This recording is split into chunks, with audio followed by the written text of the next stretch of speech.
flags and conversations. And I don't think there's any debate on the engagement, the flags and the conversations being a powerful feature for you to track students, track student insights, address challenges that students are experiencing, and have proactive and reactive interventions for them.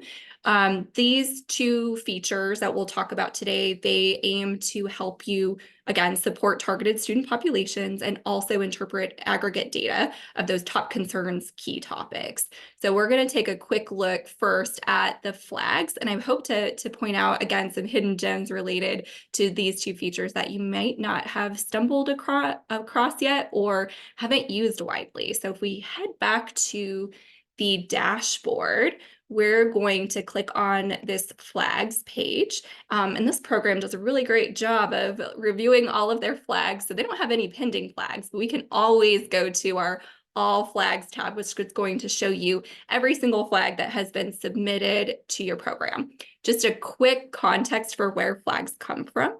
So when a mentor and a mentee pair are communicating during the training, mentors are instructed to raise concerns that they're hearing from their mentees and inform program administrators about those concerns. So they have the ability in their dashboard to report a conversation, and part of that workflow or that process flow is also answering questions about, was there anything that came forward that's a concern, whether immediate or not immediate, that your mentee might have mentioned. So that's how a flag is generated. But you have the ability from this page to also further filter, further refine, and pinpoint maybe particular student groups or demographics or data points that you know about the student, right? So on here, briefly just show you, right, you can see the date reported, priority status, the topic, but I wanted to focus, surprise, on the filter. So if we click on filter, we can identify some additional information about those particular mentees. So say, for example, we're interested in understanding what flags have been submitted for our first generation college students that are in our program. So if we click on the first generation tab, we're going to select that they are a first generation student, and then we're going to click apply.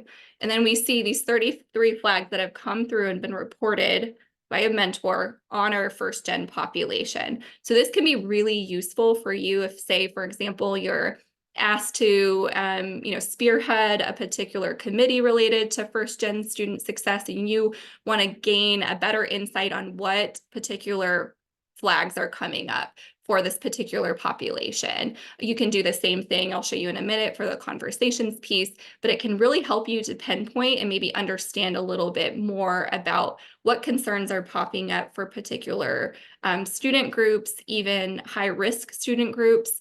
And just a quick plug here for institutional provided data. So you'll notice here at the bottom, there's these 5 options that say UU, which stands for Uplift University, such a great institution. And this is data that this institution has shared with Mentor Collective, and we've tagged their participants with that data. Because remember, this first generation college status up here and all of this other data is student reported, self-reported data through the matching survey. And it's probably no surprise that there might be some discrepancies between what students report and what the institution has on file for them. So if you're someone or your program really needs to have institution data attached to particular students and you want to run analyses related to that data, you certainly can share that file with your partner success manager, and we'll make sure that those data points get attached.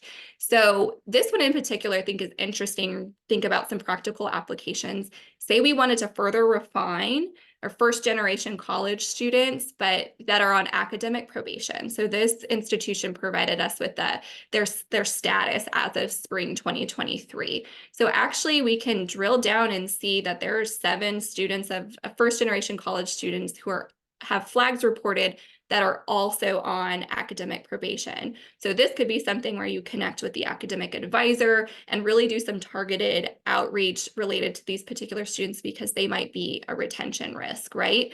So this is one way that you can use these filters on the flags page to further understand a little bit more about what is going on with these particular students and concerns that are coming up.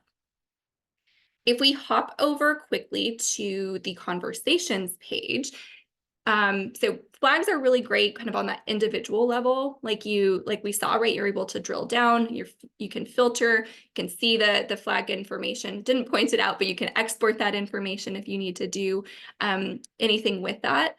You can also see conversation. So this is broadly the topics that in aggregate folks are talking about, right? So you can see specifically the mentee, the mentor pairs, the conversations that they've reported, the date that is reported. And it can also, if you apply some filters, it can really come to life again to understand a little bit more. So say, for example, we wanted to understand there's certain things that are coming up more for transfer students versus our non-transfer student population. You could apply that filter. I could also see a lot of really great use cases for if you had commuter student status versus our residential students. What are the topics that are coming up for one group versus another group? It can really help you to dive into and do a little more analyses. And it can also help you to think through, are there particular conversation topics that are coming up at a particular time? And do I want to be proactive about providing resources to the mentors to talk about those things, or to provide custom resources to have uploaded in to this page related to particular conversation topics that are coming up. So this, again, has a lot of different use cases. And I think that I think these pieces too are a little more, like I said, kind of hidden gems and a little more underutilized. So I definitely recommend you talking to your partner success manager to strategize on how you can use this information. They have plenty of ideas of how to leverage this and you to take advantage of what's already there. With that, I'll pass it back to Shannon to talk about the strategic applications for these. Thank you. Yeah. And so when we talk about flags and conversations, the element from the framework of successful mentorships is being resourced, right? Having this information does nothing if we don't act on it and we don't do things about it. We're all human beings, and I'm sure we've had experience where we have either asked for help or looked for support, and when we were acknowledged, even if someone couldn't help us, it felt better than if we were completely dismissed or we thought our request or ask went into the void. So we want to, having a mentorship program that is well resourced so that it can use this data and you can act on this data, that helps establish institutional belonging. Institutional belonging is when students feel their needs are being met and they're being supported. So clear communication and honest communication, interactions that are honest and positive, and then also support when it's possible. That really, that helps establish, and that's where the flag and conversation information can come in. If you were to look on your dashboard on the front page under the engagement tab, you'll be able to see the conversation topics or the flag topics, whichever you want to filter through, when they peak, right? When mentors are reporting that they're having a lot of financial aid conversations or they're having a lot of academic conversations. Academics is almost always a major topic. People are at college because they want to learn things and they want to get a degree. But go ahead. There were lots of rockets and hearts and suns on here, so I know you've been around a while. Take a look at your past program data and see when those conversation topics peak, so that you can, as Lydia said, talk to your support person at Mentor Collective and get all the ideas of how you can intervene before those conversations are happening, or you can support those conversations. More significant to being resourced, though, health and wellness flags often come up. And those are things that we want to act on as quickly as possible. So sharing that information with a counseling center, sharing that information immediately when the flags come through, that's something that as you all probably know, can happen within the program. But that data is also actionable or useful in a larger strategy. I'm sure all of you have programming that happens right before the holidays or right before the breaks or right before finals. Those are critical times when people are feeling stressed and anxious and sad and all of the things that where it might be nice to have that extra support in those extra support programs. But if your residence halls have special programs already organized around those times, let those resident advisors know who may have a flag that is relevant, that they can do a little special intervention or they can know a little bit more. Residence hall advisors, success coaches, counselors, those are all good audiences for sharing appropriate flag and conversation data when necessary. The one other thing I want to point out, given where we are in the year right now, so this is being recorded, you might be listening to it at a different time, but it's May. And a lot of you all may have programs that are ending, and mentors and mentees can stay connected if they want, but the cycle of the program is probably coming to an end.